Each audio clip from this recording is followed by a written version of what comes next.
Hi friends, welcome to my channel. இன்றைக்கி நம்ம சேனலில் கல்யாண வீட்டு குழம்பு தாங்க செய்ய போகிறோம். எப்படி செய்யலான்னு பார்க்கலாமா? அதுக்கு தேவையான பொருளாக பார்த்திங்கன்னா, சின்ன வெங்காயம் ஒரு கைப்பிடி அளவுக்கு, இஞ்சி அரை இன்ச்சி சைஸுக்கு, 10 பல்லு பூண்டு, மிளகு 1/4 டீஸ்பூன், ஜீரகம் 1 டீஸ்பூன், பழுத்த தக்காளி 1, கருவேப்பிலை போட்டு நல்லா வதக்கிக்கலாம். இதில் 1/4 டீஸ்பூன் மஞ்சத்தூள், இதுக்கு தேவையான அளவுக்கு உப்பு, அதையும் போட்டு நம்ம வதக்கலாம்.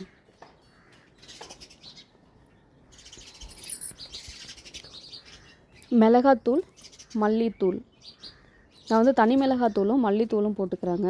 உங்கள் வீட்டில் குழம்பு மிளகாத்தூள் இருந்தால் குழம்பு மிளகாத்தூள் போட்டு நல்லா வதக்கிக்கிங்க. இது நல்லா வதங்கினதுக்கப்புறம் நான் தேங்காவை போட்டுக்கிறேன். நீங்கள் தேங்காவை துருவி சேர்த்துக்கோங்க. நான் துருவி சேர்த்துக்கல, தேங்காவை சின்ன சின்னதாக கட் பண்ணி தான் சேர்த்துக்க போகிறேன். இதையும் போட்டு நல்லா வதக்கிக்கலாம். இது நல்லா வதங்கினதுக்கப்புறம் ஆற வச்சு பேஸ்ட்டாக நம்ம அரைச்சி எடுத்துக்கலாம். இப்போ குழம்பு தாளிக்கலாம். 2 டீஸ்பூன் எண்ணெய், கடுகு 1 டீஸ்பூன், 4-5 வெந்தயம். அதிகமாக வெந்தயம் போடக்கூடாது. வெந்தயம் போட்டாச்சு. ஒரு கைப்பிடி அளவுக்கு சின்ன வெங்காயத்தை கட் பண்ணி வச்சுருக்கேன், அதையும் இது கூட நான் சேர்த்து நல்லா வதக்கிக்கிறேன். கருவேப்பிலை, அதையும் போட்டு நல்லா வதக்கிக்கலாம்.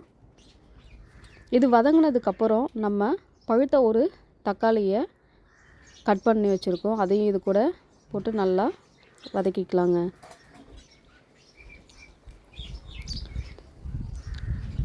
வதங்கிறதுக்கு உப்பு, கொஞ்சம் பெருங்காயத்தூள் நான் இதில் சேர்த்துக்கிறேன்.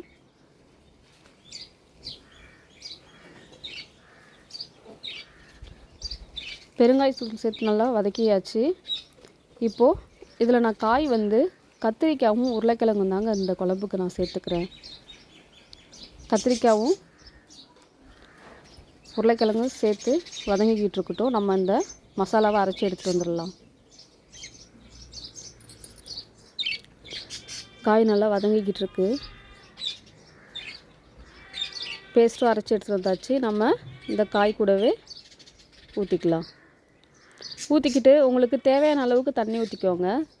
ரொம்ப கெட்டியாகவும் இருக்கக்கூடாது, ரொம்ப தண்ணியாகவும் இருக்கக்கூடாது. ஒரு மீடியமான அளவுக்கு நம்ம தண்ணி ஊற்றிக்கலாம். ஏன்னா நம்ம புளி தண்ணியும் ஊற்றுவோம், நம்ம அவரைக்கொட்டையை அவிச்சு வச்சுருக்கோம் இல்லையா, அதுலேயும் தண்ணி இருக்கும், அதுவும் நம்ம ஊற்றுவோம். ரொம்ப அப்போ தண்ணியாகிடும். கரெக்டான அளவுக்கு தான் நம்ம தண்ணி ஊற்றிக்கணும். இப்போ புளி தண்ணியை ஊற்றி நல்லா கொதிக்க விட்டுக்கலாம். நல்லா கொதித்து வரட்டுங்க. நல்லா கொதித்து எண்ணெய் பிரிஞ்சு வந்துருச்சு. இப்போ நம்ம அவிச்சு வச்சுருந்த அவரைக்கொட்டையை இது கூட சேர்த்துக்கலாம். இது சேர்த்துட்டு உடனே இறக்கிடக்கூடாது, நல்லா கொதிக்கணும். குழம்பு நல்லா கொதித்து வந்தால் தான் டேஸ்ட்டு நல்லாயிருக்கும். அவரைக்கொட்டை, உருளைக்கிழங்கு, கத்திரிக்காய், வாசனையே ரொம்ப சீக்கிரமாக சாப்பிட்ணுன்னு தோணுது. நல்லா கொதிச்சிருச்சிங்க. நம்ம கொத்தமல்லி தலையை தூவி இறக்கிக்கலாம். ஓகே, சுட சுட சோறு போட்டாச்சு. இப்போ நம்ம இந்த கல்யாண வீட்டு அவரைக்கொட்டை குழம்பு பார்க்கவே ரொம்ப டெம்ப்டாக இருக்குங்க. நீங்களும் உங்கள் வீட்டில் செஞ்சு பார்த்துட்டு ஷேர் பண்ணுங்கள், கமெண்ட் பண்ணுங்கள், லைக் பண்ணுங்கள் friends. Okay friends, thank you for வாட்சிங்.